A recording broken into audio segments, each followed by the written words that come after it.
चांगल्या मोठमोठ्या कंपनींना टाळे लावण्याचं काम केलेली कंपनी, त्याच कंपनीला काल टाळं लागलं. टाळं लागलं म्हणण्यापेक्षा त्याच कंपनीनं स्वतःहून त्यांचा बाड-बिस्ताना सगळा गुंडाळून घेतला आणि सांगितलं का आता आम्हाला काम करायचं नाही. पैसे भरपूर कमवले, लेकरा-बाळांसाठी आणि मित्रांसाठी आम्हाला वेळ द्यायचा आहे, कंपनी क्लोज. तर मग अशी कंपनी होते तरी काय? तर त्या कंपनीचं नाव आहे हिंडनबर्ग रिसर्च, गौतम अदानींना कर्दंकाळ ठरलेली कंपनी. आता मग ही कंपनी अशी करायचं काय? का कंपन्यांनी ह्या कंपनीनं बऱ्याच मोठ्या कंपन्यांना टाळे लावले. तर आता ही कंपनी काय करायची? आता त्याच्या अगोदर आपण जाणून घेऊया का या कंपनीचे संस्थापक कोण आहे.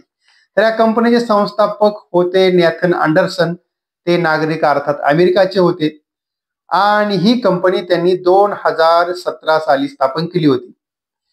आणि ही कंपनी करायची काय? तर ही कंपनी एखाद्या कंपनीवरती रिसर्च करायची.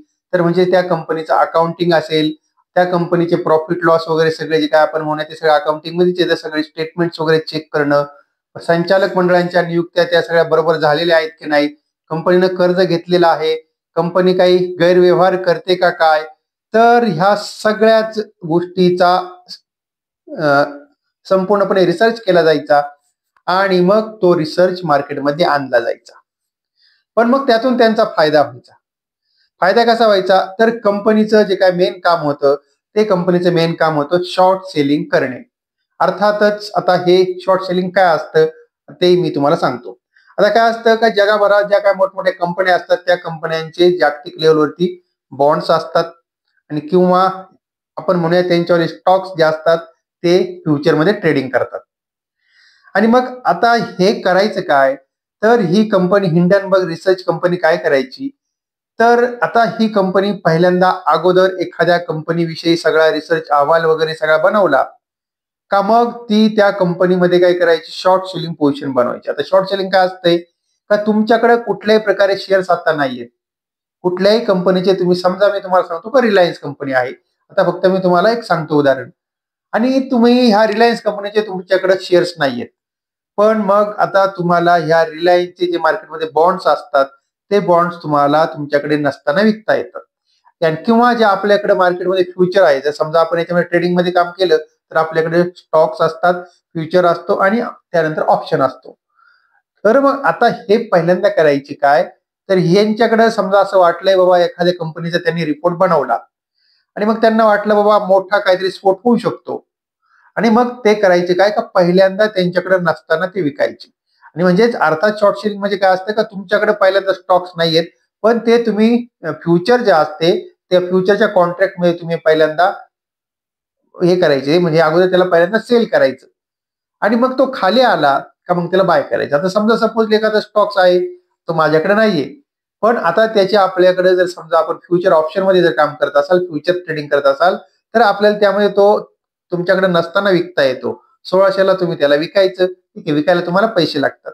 आणि तो खाली आला म्हणजे 1200 आला, 1500 आला, 1400 ला बाय करायचा. आणि मग तुम्हाला त्या ठिकाणी प्रॉफिट होतो. म्हणजे तुमच्याकडे कुठला स्टॉक्स नाहीये तरी तुम्ही विकायचा, खाली आल्यानंतर खरेदी करायचा. तुमचा तो सौदा कंप्लीट होतो आणि त्यामुळे तुम्हाला पैसे भेटतात. तर याला म्हणतात शॉर्ट सेलिंग. आता हे काय करायचे? तर हे समजा एखाद्या कंपनीच्या विषयी समजा त्यांनी मस्तपैकी चांगला रिपोर्ट बनवला का मग तो आपल्या याच्यावरती आता सोशल मीडिया खूप आता तेच झालाय. सोशल मीडियावरती टाकायचा. आणि मग तो टाकल्यानंतर परत दुसऱ्या दिवशी मार्केट ओपन झाल्यानंतर मार्केट चालू असताना त्यांनी कधी असं केलं नाही. सगळी लोक निवांत झोपली का मग ते त्या ठिकाणी तो लीक करायचे. आणि लीक केल्यानंतर दुसऱ्या दिवशी मग मार्केटमध्ये हाहाकार माजायचा. मग त्या कंपनीचे स्टॉक्स कोणाचे 10%, 20%, 30%, 40% पर्यंत करेक्शन व्हायचं. काही काही कंपन्यांचं दिवाळी निघाली यांच्या पायी. त्या कंपन्या बंद कराव्या लागल्या. असंच मग आपल्याकडं गौतम अदानीचं पण त्यांनी केलं 2023 ला.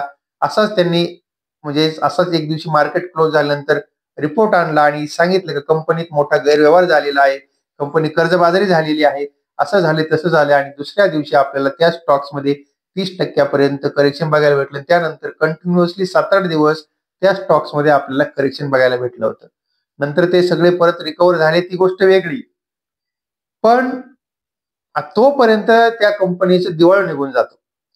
आणि अशा यांनी 16 कंपन्यांचे रिपोर्ट आणले होते आणि 16 कंपन्यांमधले 4-5 कंपन्या बंद झाल्या. पण आता तीच कंपनी बंद झालेली आहे. आणि म्हणजेच आता जर आपण बघितलं असेल तर ही जी कंपनी आहे हिंडनबर्ग, तर आता ही कंपनी नॅथन अँडरसन यांनी बनवलेली होती. 2017 साली बनवली होती. 2025 ला त्यांनी ह्या कंपनीला टाळं लावलं. कंपनी काय करायची?